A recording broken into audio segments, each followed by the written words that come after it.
Once upon a time, a girl named Goldilocks lived in a house at the edge of the woods.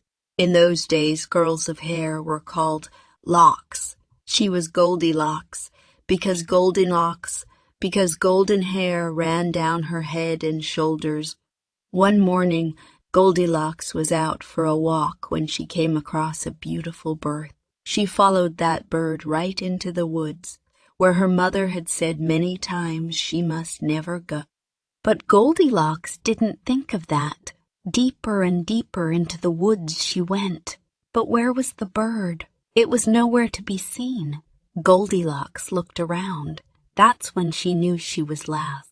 But a house was not far away. I wonder who lives there, she thought. So deep into the woods she went up and knocked on the door. No answer. She knocked again. Still no answer. Goldilocks knocked a third time, and the door opened. But no one was behind the door. "Well, the door is already open," said the girl, "so I may as well go in." Goldilocks smelled a wonderful smell and soon knew why. On the table were 3 steaming bowls of oatmeal. All of a sudden, she realized how very hungry she was. What Goldilocks did not know, however, is that 3 bears lived in this house. In fact, that very morning, the 3 bears had sat down to their bowls of oatmeal. But the cereal was too hot, so they decided to take a short walk. They said to each other, "By the time we return home, our oatmeal will be perfect." Gazing at the steaming bowls of oatmeal, Goldilocks thought, "I'm sure whoever lives here won't mind if I take just one sip." She sat at the first chair and took a sip. "Ah," she said, "it is too hot."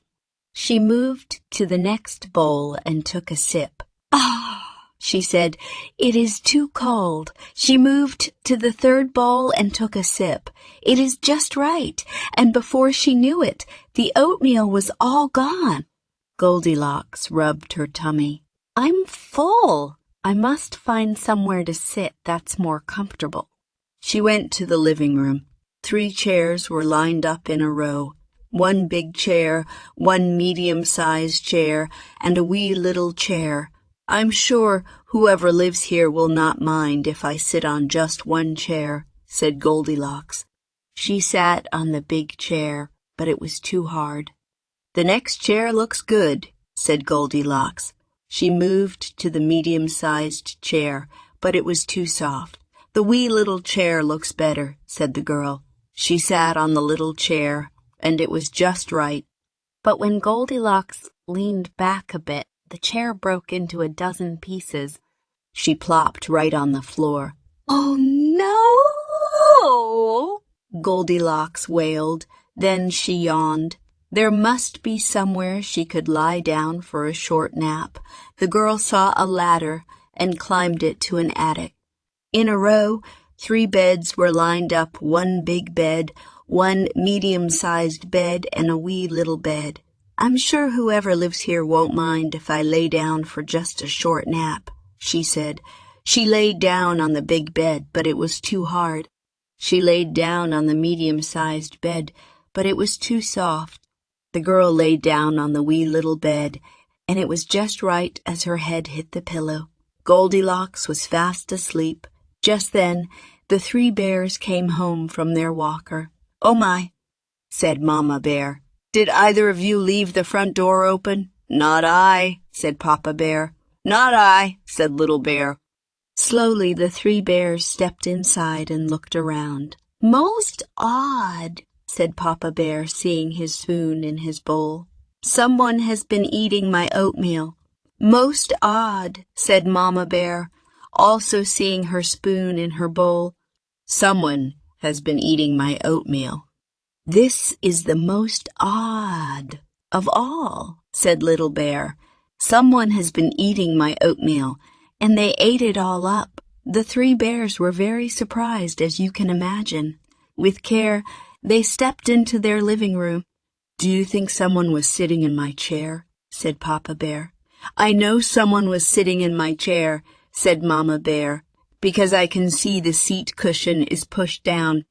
And I know someone was sitting in my chair, said Little Bear, because it's all broken. The three bears were even more surprised at that. They climbed the ladder to their attic. Someone has been sleeping on my bed, said Papa Bear, who could see that his blankets were moved. Someone has been sleeping on my bed too, said Mama Bear, who could also see that her blankets were moved. Someone has been sleeping on my bed, said Little Bear, and look, she is still there. Goldilocks bolted awake. Three bears were looming over her, and they did not look happy.